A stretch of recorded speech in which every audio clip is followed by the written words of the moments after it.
We've spent trillions of dollars trying to end poverty, yet more than 700 million people still live on less than $2 a day. So here's the uncomfortable question. What if poverty isn't just about money?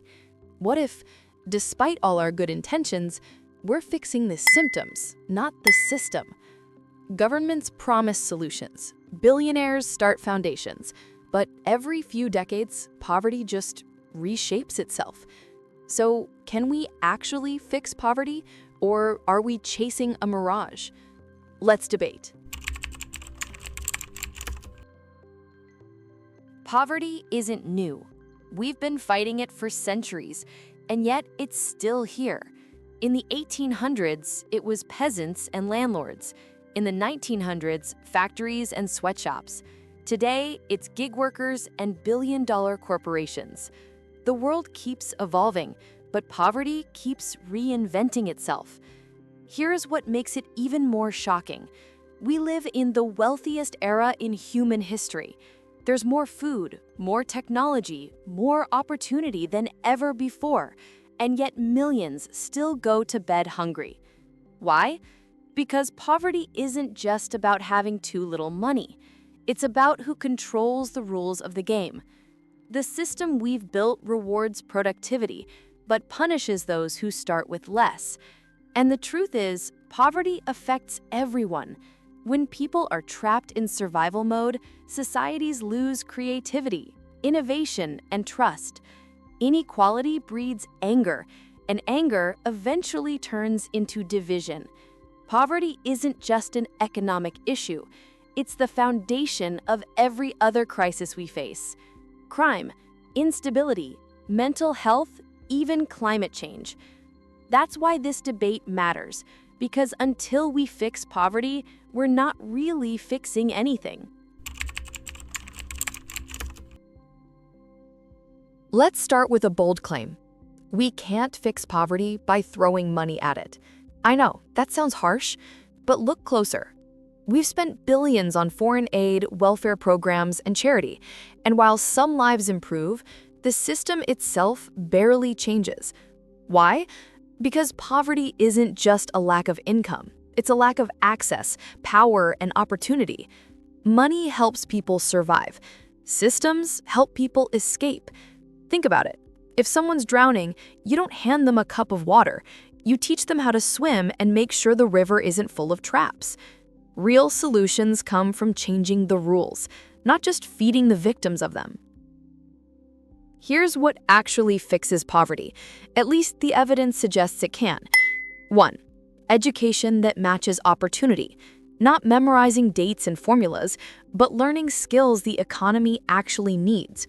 Countries like Singapore, Finland, and Rwanda built education systems that connect directly to real jobs. Access to ownership, land, business, technology. When people own something, they build wealth that lasts generations. 3. Economic freedom and fair governance. Corruption and monopolies trap entire nations' independency.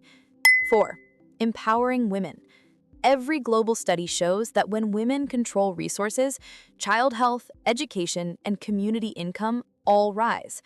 Poverty doesn't disappear by magic. It disappears when people have the power to make choices that shape their own future. Now, some say, just give everyone a basic income. That'll fix it. And it sounds great. Simple, fair, empowering. But here's the catch. If the system is broken, adding money just speeds up inequality. Prices rise, power stays the same, and the poor are back where they started. Only this time, everything costs more. Others say, let the free market handle it. But unregulated markets don't lift everyone. They lift whoever starts higher. Without guardrails, opportunity becomes privilege. So the answer isn't extreme charity or extreme capitalism, it's systemic balance. Markets that reward innovation, and governments that protect fairness. Fixing poverty means redesigning how we define success, not as individual wealth, but as collective opportunity. Because when more people can afford to dream, the whole world grows richer, in every sense of the word. Here's the truth no one likes to admit. Poverty isn't a flaw in the system, it's a feature of it. Think about it. The world needs cheap labor, affordable goods, and someone willing to do the jobs nobody else wants. Poverty fuels the economy, while pretending to be its enemy. That's the dark paradox. We keep saying, end poverty, but almost every part of our system depends on it.